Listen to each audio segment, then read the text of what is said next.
Assalamualaikum warahmatullahi wabarakatuh. Puji berserta syukur marilah kita panjatkan kepada Allah Subhanahu wa taala yang telah memberikan beribu-ribu nikmat.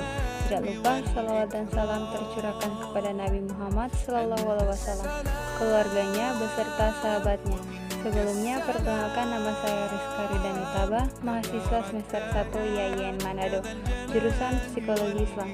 Saya akan membawakan ceramah singkat saya yang bertemakan moderasi dan toleransi beragama. Sebelum kita membahas moderasi beragama, apa itu moderasi?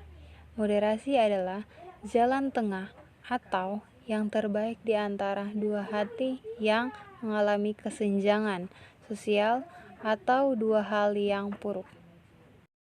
Kemudian, apa sih moderasi beragama? Moderasi beragama adalah cara kita bersikap, memandang, berperilaku melalui jalan tengah tadi dalam hal beragama.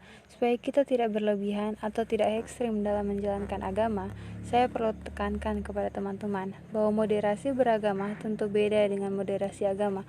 Agama tidak perlu dimoderasikan karena agama sendiri yang sudah mengajarkan keseimbangan, persatuan.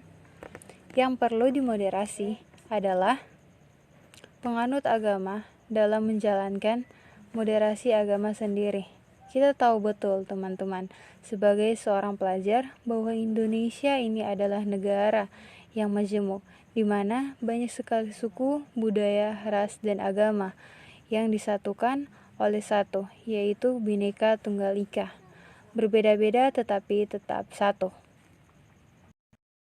Pertanyaan teman-teman, Indonesia sekarang sedang bersedih. Ibu Pertiwi sedang menangis karena keberagaman tersebut melahirkan fanatisme buta, pertikaian, bahkan persaingan tidak sehat.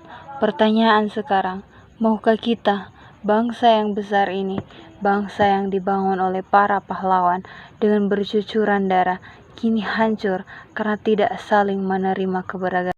Kementerian Agama Republik Indonesia memberikan solusi dengan cara moderasi beragama. Kemudian, bagaimana agar kita bisa mencapai moderasi beragama tadi? Jawabannya hanya satu, yaitu toleransi. Dalam surah Al-Kafirun, lakum dinukum waliyadin. Bagimu agamamu dan bagiku agamaku. Itu adalah prinsip toleransi yang Allah berikan untuk orang-orang Islam yang tidak menyembah apa yang disembah oleh orang-orang kafir. Begitupun sebaliknya, orang-orang kafir tidak menyembah apa yang orang Islam itu sembah.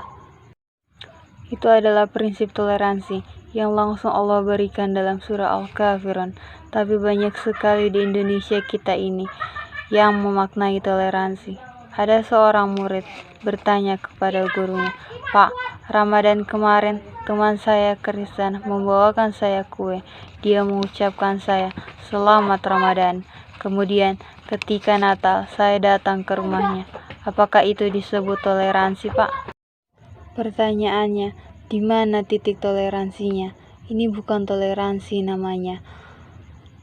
Surah Al-Kafirun berfirman, untukmu agamamu, untukku agamaku. Kita menghargai mereka ada, meskipun kita tidak menyetujui. Itu adalah prinsip toleransi kita dalam mengajak orang dalam mengikuti agama kita. Itu bukan bagian dari toleransi, itu namanya dakwah. Kita sebagai seorang pelajar ataupun santri sangat memegang peranan besar bagi bangsa Indonesia ini untuk mencapai perdamaian dan juga untuk mencapai sila ketiga, yaitu persatuan Indonesia.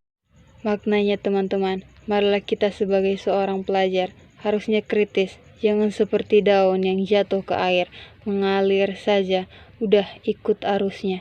Tidak boleh, kita harus kritis teman-teman, karena ini bersangkutan dengan keyakinan.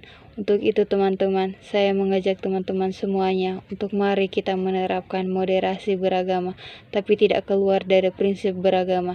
Kita mencapai persatuan, kesatuan, dan kerukunan sehingga tercipta sila ketiga, Pancasila, Persatuan Indonesia.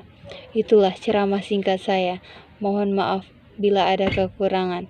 Sekian, Assalamualaikum warahmatullahi wabarakatuh.